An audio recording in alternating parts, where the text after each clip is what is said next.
adalah baik ya. Nah, pada kesempatan kali ini kita akan belajar mengenai strategi meningkatkan kemampuan menulis. Nah, sebelum kita belajar, sebaiknya kita berdoa dulu menurut kepercayaan dan keyakinan kita masing-masing. Berdoa, Ibu yang pimpin ya. Berdoa dimulai.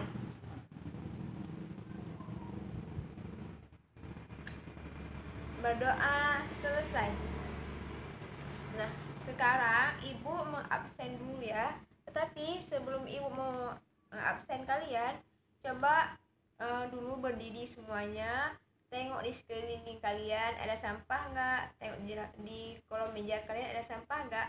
Kalau ada sampah, Ibu beri waktu 2 menit untuk mengunci sampah dan buangnya ke tong sampah ya. Ayo. Nah, sudah? Nah, sekarang Ibu mau absen dulu ya. Afra Tusturi, Atika Amara, hadir? Hadir ya. Arif Al-Zikra, hadir. Balkis Maulidayanti, hadir nggak Balkis? Hadir ya. Baik Haki, hadir Baik Haki? Hadir. Cit Suharna Sintaya, Cut Mayanti, hadir ya. Cynthia, Jenny Saraswati, Muhammad Iqbal, hadir. Muhammad Iza, hadir. Nuhura Anjani, hadir ya. Jadi siapa sih nggak hadir? Ada di sini yang belum Ibu panggil namanya? Nggak ada ya. Jadi di kelas ini semuanya hadir ya. Alhamdulillah, berarti di kelas ini semuanya rajin-rajin sekolah. Sebelum kita lanjut pelajaran kita hari ini, Ibu mau cek sound dulu, mau cek semangat kalian dulu. Ini kan udah siang nih, pasti semuanya udah lapar, sudah ngantuk ya. Iya, nggak apa. 1 jam lagi kita akan pulang. Ibu minta semangat dulu ya. Kita di sini coba bangun semuanya, kita akan tepuk semangat. Bisa? Bisa. Contohnya seperti ini ya. Tepuk semangat. Semangat.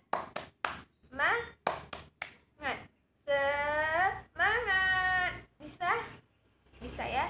Tapi kalian tuh harus semangat. Oke? Kita mulai ya. Berdiri semuanya.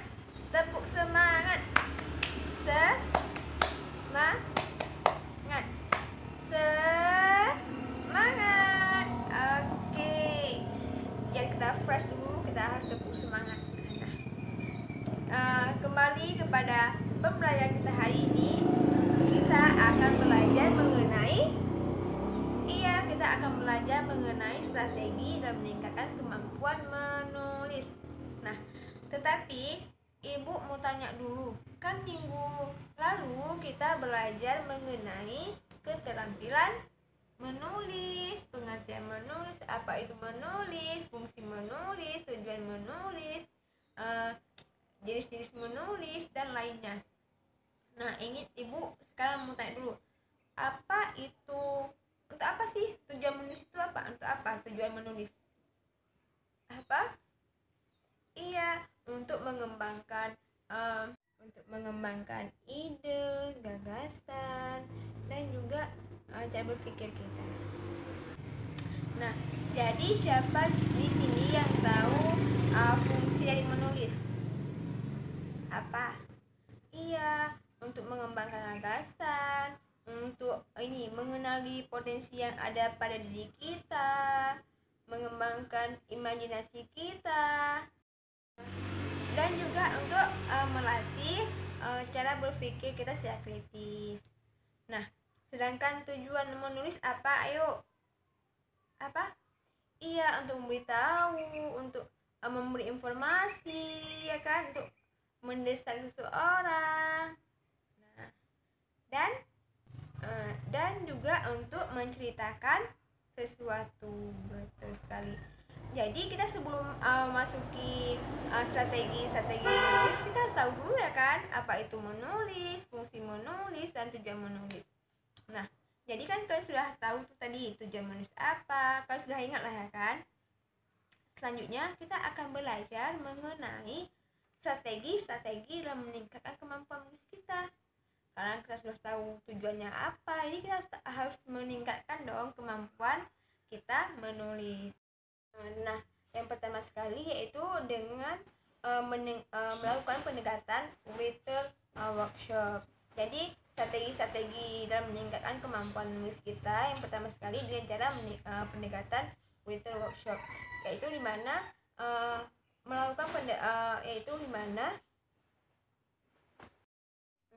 yaitu dimana menulis dengan berbagai gaya dan bentuk. Nah, di sini tujuan dari written workshop ini yaitu membiarkan anak-anak berproses dengan sendirinya.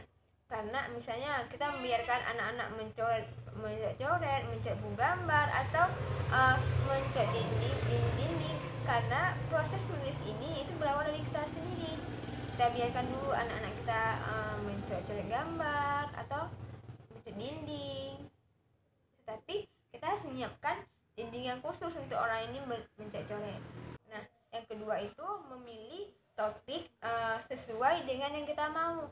Misalnya nih, hari ini saya mau nulis tentang tentang cita-cita saya. Nah, misalnya hari ini saya mau nulis tentang pengalaman saya tadi. Nah, boleh. Itu memilih topik sesuai dengan keinginan kita. Mau nulis pengalaman kita, mau nulis kemarin kita pergi kemana, boleh. Cita-cita kita, atau menulis nama kita sekalian juga boleh. Terserah kita memilih topik yang kita mau. Nah,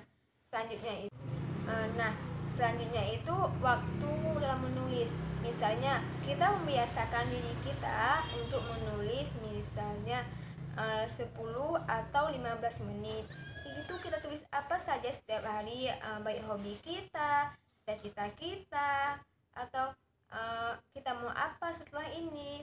Tapi kita harus membiasakan 15 atau 10 menit per hari. Selanjutnya kita dapat membuat schedule atau membuat suatu rencana. Saya hari ini mau nulis apa aja ya. Hari ini saya mau nulis tentang apa, nanti jam segini saya nulis apa. Itu membuat schedule, itu rencana. Selanjutnya, selain melalui pendekatan written workshop, kita juga dapat meningkatkan kemampuan menulis kita dengan cara yang pertama, misalnya menggunakan kalimat yang sederhana, kalimat yang pendek, lugas. Karena apa? Jika kita menulis dengan kalimat-kalimat, misalnya kita menulis tapi memerlukan kita harus kalimatnya harus indah nih, harus panjang nih, nggak perlu seperti itu. Yang penting kita menulis ini sama saja seperti kita dalam berbicara. Tujuan dari kita menulis itu untuk agar orang paham apa yang kita bicarakan atau apa yang kita tuliskan melalui tulisan. Jadi kita harus menyampaikannya dengan kata-kata yang sederhana, kalimat yang pendek, lugas. Agar apa? Agar orang yang membacanya itu lebih paham. Kita pun tidak berpikir keras apa yang akan saya tulis, kata-katanya bagaimana ya, kata-kata yang indah, tapi cukup dengan kalimat yang sederhana. Nah, selanjutnya itu menulis setiap hari seperti pada pendekatan written itu. Kita jadikan menulis ini sebagai suatu kebiasaan kita. Kita dapat menulis apa aja. Misalnya hari ini saya mau nulis cara-cara masak nasi goreng lah, itu juga boleh. Nah, misalnya anak-anak ibu nih mau nulis cara-cara membuat teh juga boleh, itu juga menulis. Tapi kita harus biasakan menulis setiap hari. Menulis apa aja. Misalnya anak-anak ibu mau nulis kemarin pembelajaran dengan ibu ini enak misalnya, atau apa. Jadikan menulis itu seperti sama juga seperti kita membuat diary. Misalnya saya menulis tentang pengalaman kemarin lah, saya kemarin bertemu dengan teman saya, teman baru saya, atau menulis, misalnya menulis teknik dalam bermain bola atau main bulu tangkis dan sebagainya. Nah, yang selanjutnya itu membaca, dan juga kita harus banyak membaca, karena dengan kita membaca kita dapat mengetahui lebih banyak referensi. Dengan membaca kita dapat menulis, memperbaiki gaya bahasa kita, dapat menulis dengan lebih efisien dan efektif. Nah, tadi kan misalnya kita hanya menggunakan kalimat yang sederhana saja. Ini kita lebih meningkatkan kalimat-kalimat tersebut. Nah, meningkatkan gaya bahasa yang lebih menarik. Karena dengan membaca kita lebih banyak menemukan ide-ide baru. Misalnya, oh berarti tulisan saya ini kurang bagus kalau begini ya. Mungkin akan saya tambahkan apa biar lebih bagus. Nah, selanjutnya yaitu dengan cara mengeksplor ide. Kita, anak-anak ibu sekalian, kalian jangan takut untuk kehabisan ide. Kita banyak membaca buku-buku yang terbaru, majalah-majalah terbaru, agar ide-ide kita ini lebih tersalurkan. Nah, untuk apa kita mengeksplor ide-ide kita ini? Iya, untuk menemukan hal-hal yang baru atau rasa yang baru dalam menulis. Nah, jadi dengan cara kita mengeksplor ide kita dapat memahami hal-hal yang lebih baru. Misalnya kita dapat membuat mind mapping dalam menulis agar kita lebih rajin menulis, atau membuat bentuk pohon ide juga seperti pohon keluarga. Nah, kita dapat menempel ide-ide kita, misalnya apa yang kita tulis di situ. Nah, untuk apa sih kita membuat mind mapping atau pohon-pohon ide ini? Untuk apa? Iya, untuk membuat inovasi-inovasi baru atau cara-cara baru dalam menulis atau pada suatu objek. Nah, selanjutnya strategi dalam menulis yaitu kita berdiskusi dengan teman kita, meminta pendapat dia. Misalnya kita berdiskusi dengan teman sebangku kita, dengan tulisan kita. Misalnya dia lebih bagus dalam menulis, dia lebih tahu strategi dalam menulis. Misalnya kita dapat bertanya kepada dia, apa ya ini kekurangan dari tulisan saya atau sebagainya. Jadi kita melakukan sharing atau diskusi yang kita anggap dia lebih pandai dalam hal menulis. Jadi kita dapat bertanya kepada dia. Nah, jadi itu strategi dalam meningkatkan. Nah, tadi kan kita sudah belajar mengenai strategi dalam meningkatkan kemampuan menulis kita. Selanjutnya kita akan belajar mengenai faktor apa saja sih yang menyebabkan menurunnya kemampuan dalam kita menulis. Nah, apa saja faktor yang menurunkan kemampuan menulis kita? Iya, yang pertama itu ada faktor internal, yaitu faktor dari diri kita sendiri. Yaitu misalnya kita kurangnya minat kita dalam menulis. Misalnya kita malas menulis, padahal misalnya nih ibu kasih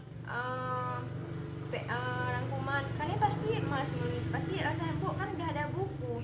Padahal dengan cara kita merangkum pembelajaran kita akan lebih ingat, karena dengan menulis kita lebih mengingat apa yang kita tuliskan. Jadi nanti pasti alasannya, bu capek, bukan ada di buku bu.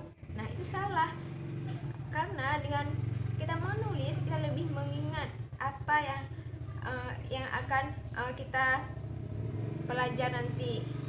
Nah, karena kurangnya minat. Selanjutnya itu kita sulit dalam menuangkan ide-ide kita. Nah, misalnya padahal supaya ide-ide kita dapat lebih tertuang, kita dapat menyendiri. Misalnya kita dapat mengamati satu objek, misalnya kita mengamati laut atau pemandangannya. Dengan begitu ide-ide kita ini akan tersalurkan. Nah, selanjutnya itu malas membaca. Nah, malas membaca inilah yang membuat kita lebih dalam menulis. Padahal karena seperti ibu tadi bilang, yang membaca kita dapat pengetahuan lebih banyak, cara menulis dapat lebih banyak. Nah, karena dengan malas membaca ini dapat mempengaruhi menurunnya kemampuan kita dalam menulis. Nah, selanjutnya ada faktor eksternal. Apa itu faktor eksternal? Iya, faktor di luar diri kita, seperti misalnya pengaruh lingkungan tempat kita tinggal. Karena apa? Karena pengaruh lingkungan itu juga termasuk dapat menurunkan kemampuan kita menulis.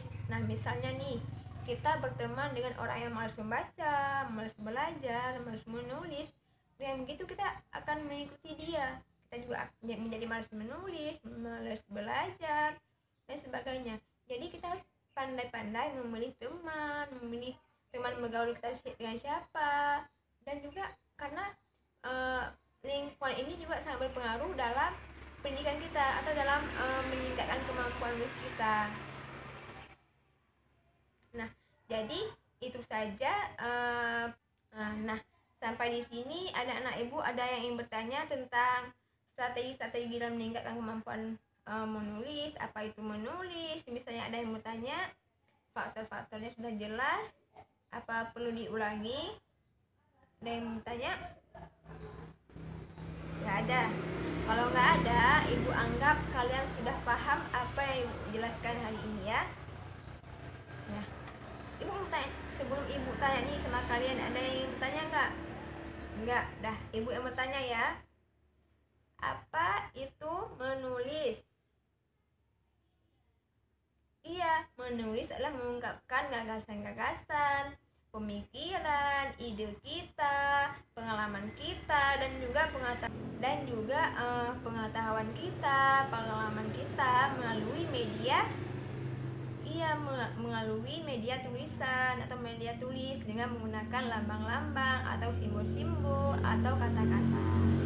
Nah, apa saja fungsi yang menulis?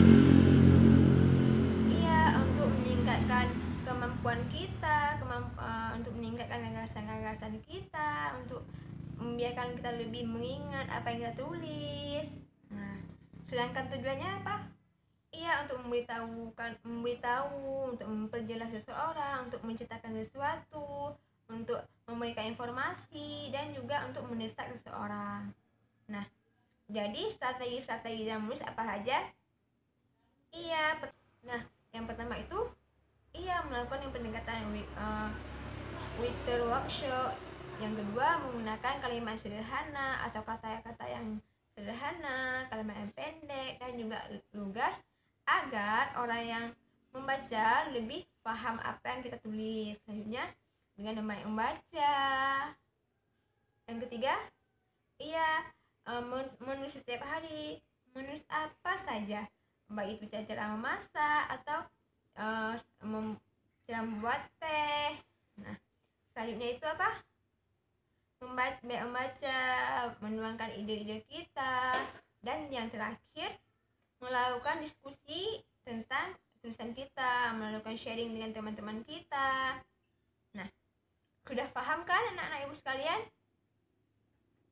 Iya, paham ya. Nah, kalau sudah paham, cukup di sini dulu pembelajaran kita hari ini. Lebih dan kurang ibu mohon maaf. Apabila ada kekurangan, ibu mohon maaf juga. Wabillahi taufik wal hidayah. Assalamualaikum warahmatullahi wabarakatuh. Nah, sampai jumpa di minggu selanjutnya ya anak-anak ibu.